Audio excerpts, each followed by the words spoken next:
Para a geração nascida entre os anos 80 e 90, este grito é sem dúvida sinónimo da sua infância. O Dragon Ball é uma lenda dos desenhos animados dessa geração e tornou-se mediático pela introdução da violência no público infantil. A sua personagem principal, Son Goku, procura por todo o mundo 7 bolas do dragão que reunidas lhe podem realizar um desejo, mas para isso tem de lutar em várias lutas contra o mal. Son Goku é um extraterrestre poderoso do planeta Vegeta enviado à Terra ainda bebê, pouco antes do seu planeta explodir. Dragon Ball foi sem dúvida a série que mais fãs de todas as faixas etárias gerou e levou a que o comércio criasse um esquema de merchandising massivo em volta de todas as personagens desta série. Desde empresas alimentares, Pescanova, Matutano, Menorquina, Bulecau, que apostaram em brindes, o mercado foi invadido por filmes, música, bonecos e jogos importados, t-shirts e fatos de treino. Sem dúvida, uma forte aposta que rendeu muitos milhares às empresas.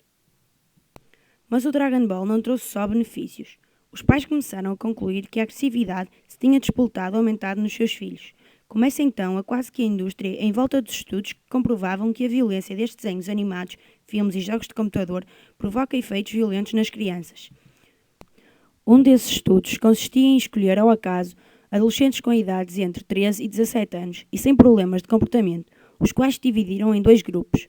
Metade do grupo jogou durante 30 minutos um jogo que simulava um combate militar muito violento, enquanto a outra metade se entreteve com um jogo não violento, mas interessante.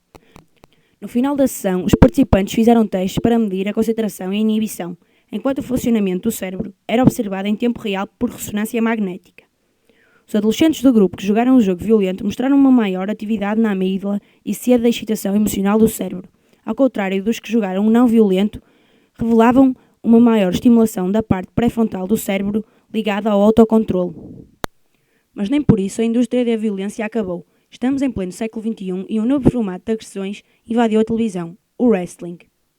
O wrestling é um desporto no qual 2 pessoas lutam entre si pela vitória. Este desporto surgiu com a criação de Jogos Olímpicos e desde aí evoluiu para muitos estilos e formas que vão desde eventos mundiais em estádios até competições locais amadoras.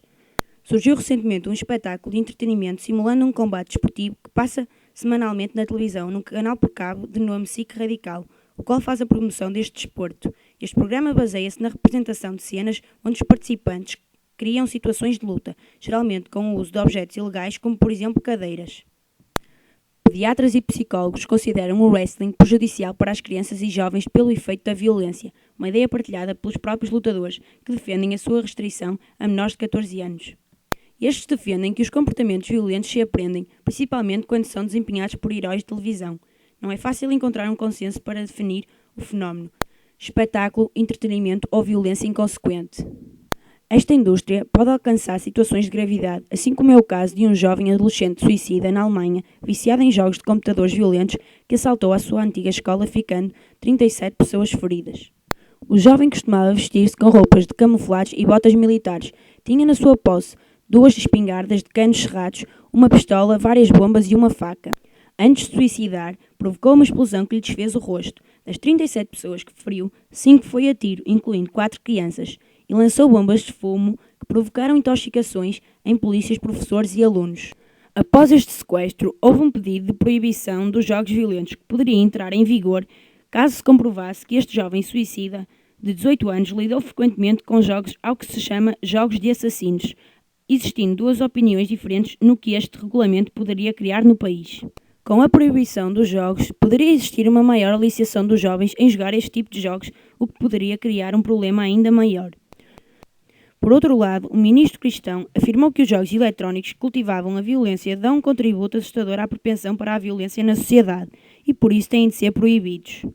Outro ministro viu a questão por outro lado e afirmou que este tipo de jogos podem cultivar a violência, mas acrescentou que tal não significa que todos os que usam este tipo de jogos se transformem automaticamente em assassinos. Um estudo português revelou que em dias letivos 75% das crianças veem em média 2 horas a mais de televisão, tendo 30% delas afirmado ver um mínimo de 4 horas diárias. Inúmeros estudos e modelos teóricos têm dado conta de como a observação de modelos agressivos televisionados podem originar respostas agressivas imitativas nos pequenos espectadores. Digimon, Mirmo, Dragon Buster e Pokémon são os heróis das manhãs das crianças portuguesas, onde dificilmente se assiste mais de 10 minutos sem se presenciar qualquer incidente violento. É inegável que diante do televisor as crianças estão sossegadas, entretidas e divertidas. Mas ver televisão será um simples divertimento sem qualquer influência no seu comportamento? Características de crianças com comportamentos agressivos e desafiantes. Crianças que vão contra as regras sociais, baixa tolerância à frustração, explosões de raiva frequentes, desobediência aos pais, dificuldade nas interações sociais, insucesso escolar, agressão a colegas com brigas corporais, agressão aos pais, agressão aos professores, agressão a animais, destruição de património alheio, fugir de casa, não comparecimento sistemático às aulas.